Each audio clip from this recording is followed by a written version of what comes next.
together as Singaporean regarding ladies race. So here we go. 气球就代表我们的岛国， Let's go, let's go. 通过大批国人的共同毅力和努力，我们将能把这个岛国推向未来，继续前进，加油 ！SDP 加油 Let's go, let's go, let's go. ！SDP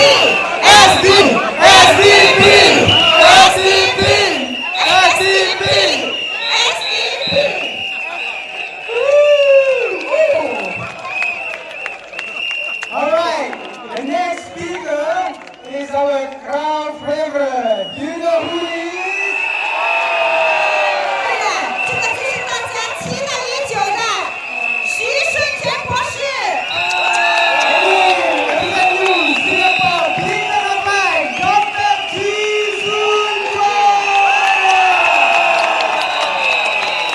Dr. Chee, SDP.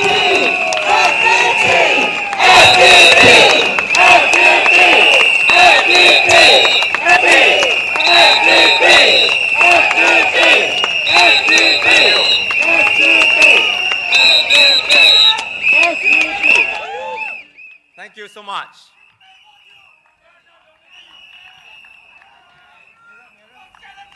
Thank you. Thank you, everyone. Thank you so much. Friends, we don't have much time left. It's only 2 more days before we head to the polls.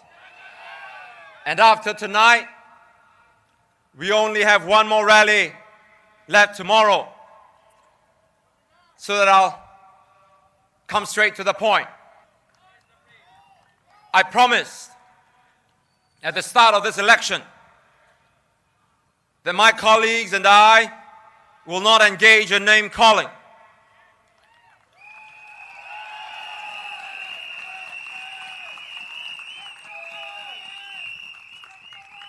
And my word is my honor.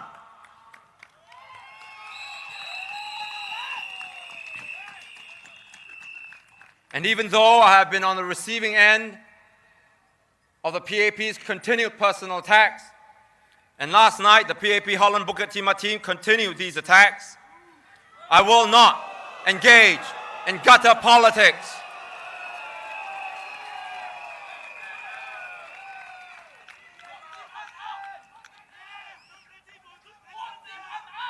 I've made a promise to myself that if I win this elections, I want to win with honor.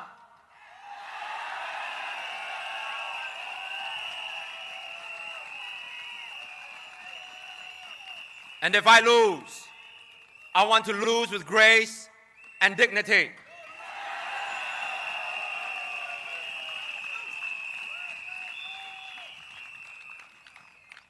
I've gotten many emails and messages asking me to whack Dr. Vivian Balakrishnan and Ms. Sim An back after their remarks last night.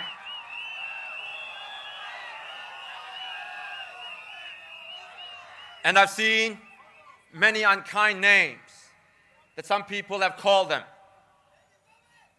Please don't do that.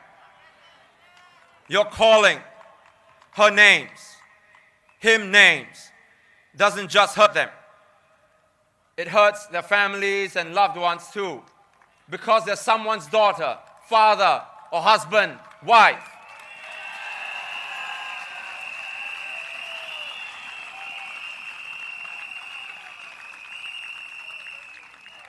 I know that because they've called me all sorts of names, and it hurts my loved ones because I too am someone's father, someone's son, and someone's husband.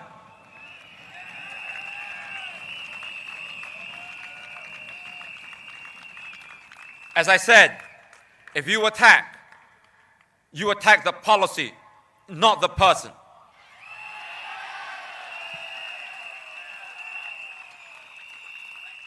In football parlance, you play the ball, not the man.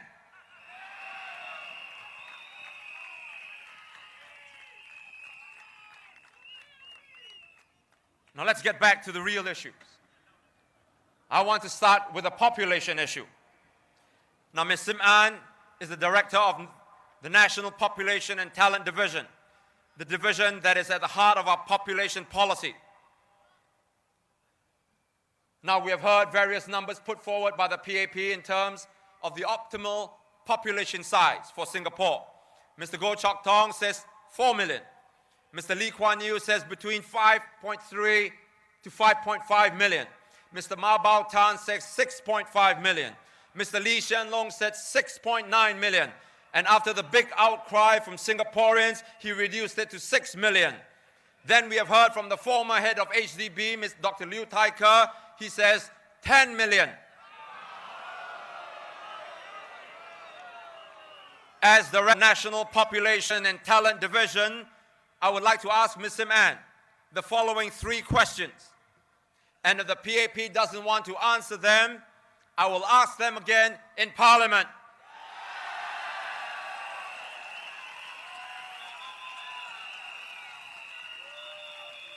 Three questions are, 1, can you tell Singaporeans clearly how many people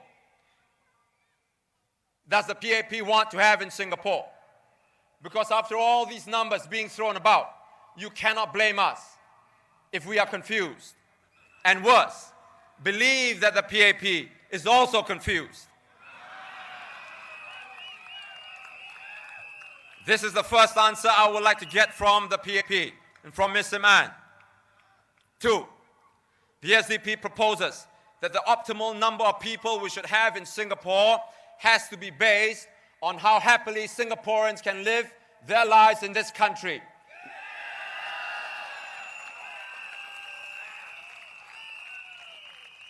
I want to ask her, is this an idea that the PAP will consider? 3, will Ms. Sim An consider implementing our Singaporeans First policy, where we assess all PMETs who wish to work in Singapore on a point system, based on their qualifications, their skills, their experience, etc. And if they meet the cutoff, then they will be shortlisted into a pool, and Singaporean employers will then be able to hire from this pool, but only after they demonstrate that they cannot find Singaporeans to fill the positions.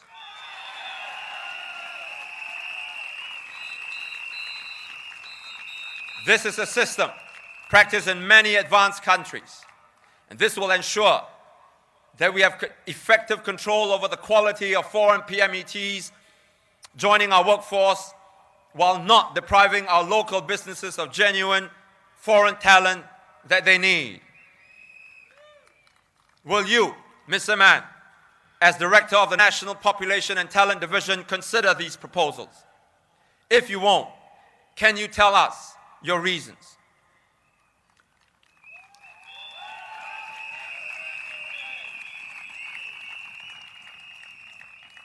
Now, I ask these questions because they will help us start a proper debate about the population policy that is seriously affecting the lives of our citizens. Just yesterday, the NEL MRT line system broke down again. And they are making things very, very inconvenient for our people. I think it is very important that the PAP and the SDP have a serious and honest discussion about this population issue.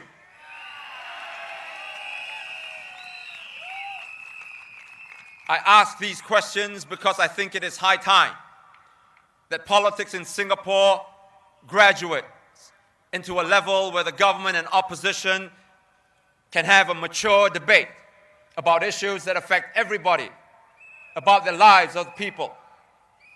This is precisely why the SDP has taken pains to draw up alternative policies. Now, another one of these policies that I wish to highlight tonight is our housing policy, which I invite you to read on our website, yoursdp.org, because I don't have to delve into the details given the limited amount of time that I have in this election. What I wish to bring to your attention, however, is what one Mr. Yeoh Lam Keong said about our housing policy. Mr. Yew, may I point out, is a senior research fellow at the Institute of Policy Studies, and he is advisor at 2 universities, NUS and SMU. He is the vice president of the Economic Society of Singapore, and he was also the chief economist at the GIC. You can Google his background, but I want you to listen to what Mr. Yew said about our housing paper. He praised the policy, our policy, as excellent.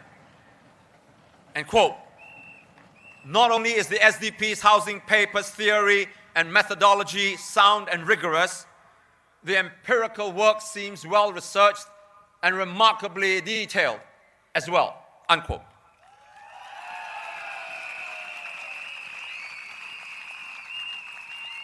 He said that our non-open market proposal is coherently laid out and makes much sense in terms of the objective of potentially giving low-income and middle-class Singaporeans access to affordable, high-quality public housing. He added that the SDP's principle to de-link HDB prices from the private cost of land is a fundamentally sound one.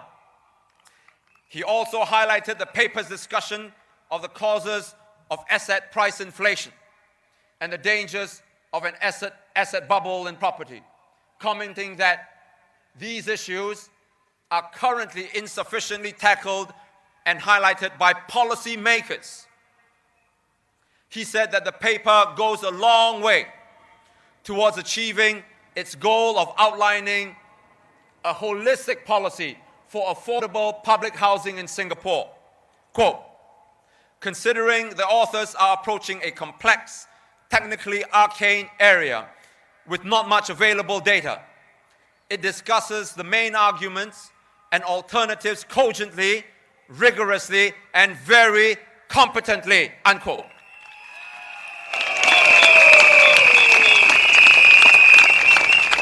Again, I urge all of you to visit our website and read the paper for yourselves.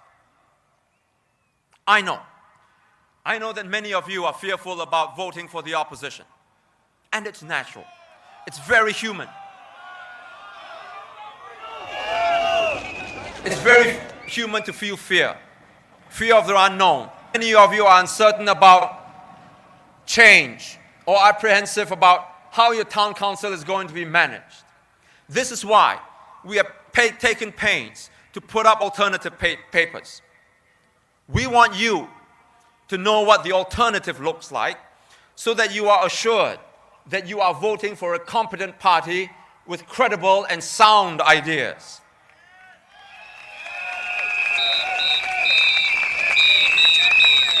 Many observers have credited us with coming up with sound alternative ideas, of conducting the most credible online work, and having the best organized party structure. And we did all this with a tiny budget that we have had to raise ourselves. Friends, imagine what we can do and achieve for you if we had MPs and had the adequate funds to work and serve you.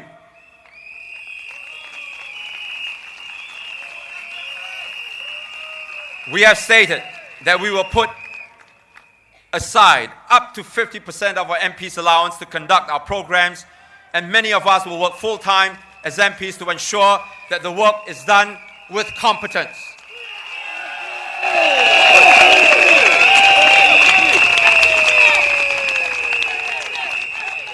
Let us not fear the alternative. If you let the PAP lead you to believe that the alternative is dangerous, then you will let it control what you think and how you live your lives. And we're not saying that we change everything overnight. We're not even saying that we have all the answers. We believe that our alternative ideas are good, but we know that they are not perfect. What we're saying is that you need a second opinion in Parliament. You need another voice to examine and debate important issues. You need MPs who will propose alternative ideas and policies.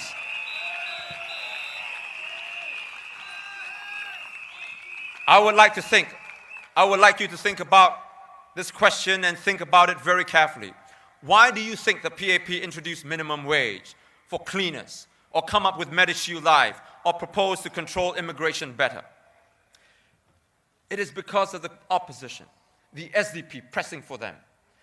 The PAP knows that if it does these things, or at least makes a show of it doing these things, doing something about your happiness, it will suffer at the polls if it doesn't do these things. But these are concessions that are piecemeal, and they can be reversed if the PAP is elected in the numbers like the previous elections. Now is not the time to start voting for the PAP just because it tells you it has introduced Medishield Life, that it has given up Pioneer Generation package and slowed down the immigration of foreigners. The truth is that without SDP MPs, the PAP will not be made to keep to its promises. Now is the time to press on and make sure that SDP MPs are in the next parliament. MPs who will ensure that the PAP reforms its population, CPF, and cost of living policies in your interest.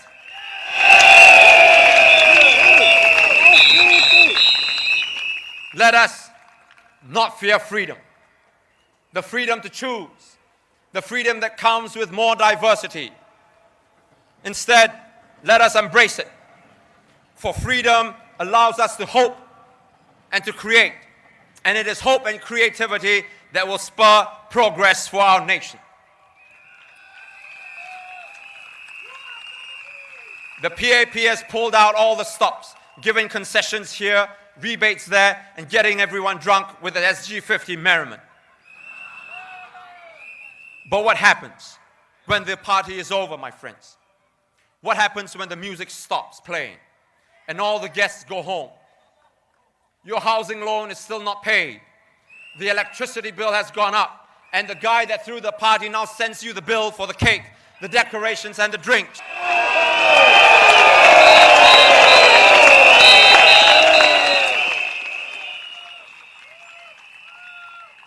Before the elections, the government is very generous.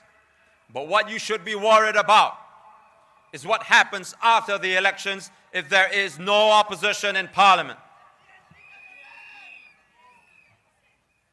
How we live in the future as a community, as a nation, will depend on the choices that we make today.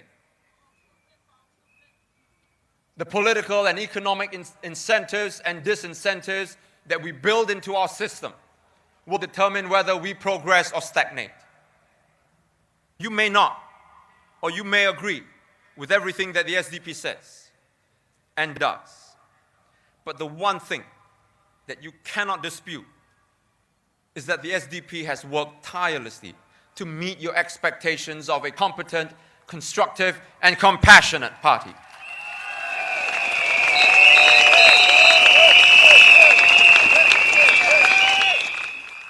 Now let me go back to the point I started off in my speech tonight. The PAP and the SDP may have different visions for our country, but that doesn't mean we need to be mortal enemies. We may belong to different camps, but that doesn't mean we need to wish each other ill. I've always believed that a strong government can only come about if there is a strong opposition. And I believe that you, the people, want to see both.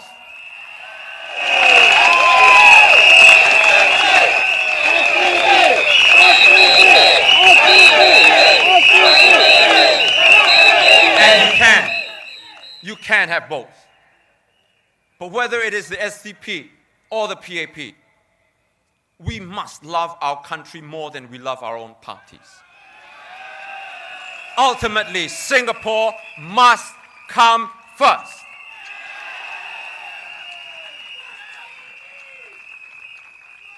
And if Singapore is to come first, then let us discard the politics of old and look ahead to a democratic and bright future. I believe in the same belief, and I continue to work towards the same goal that I did when I started out in politics, which is to claim for ourselves the freedom so that all of us can care for society, for our nation. That was my goal and my dream 25 years ago, and it remains my goal and my dream today.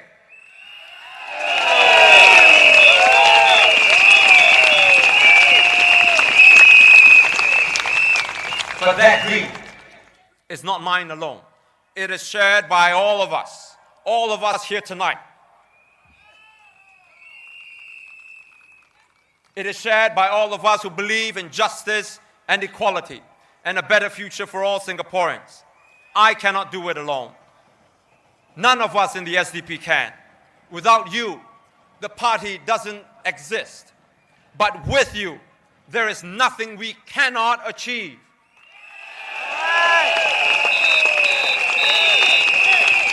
Some say that Singaporeans are a pragmatic people, uninterested in human rights and democracy. Now, even if this is true, which I don't believe, it doesn't matter. What matters is that Singaporeans who do, Singaporeans like you and I, must press ahead with the arduous but noble effort to make into reality that idea, that dream, that hope of democracy that has eluded our nation for too long. Let us not yield, and let us not kneel. Instead, let us stand up like men and women with all our transgressions, with all our fears, with all our imperfections, but let us stand up and rattle the cage of oppression. Let us defy those who put minds into our cages, who put our eyes into blinkers, and who put our souls into mortuaries. Let us continue to fight the fight that so many across the world have fought, so that we too may know the exhilaration that comes with freedom, the compassion that comes with justice, and the wisdom that comes with an open and democratic society. I ask you, my friends, to keep faith with the SDP and to help us build a future confident and prosperous. And to this end, you have my undying commitment and loyalty. Thank you, and good night.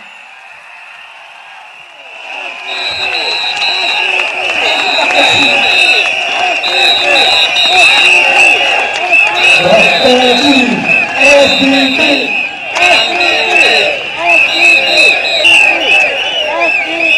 We come to the end of the rally.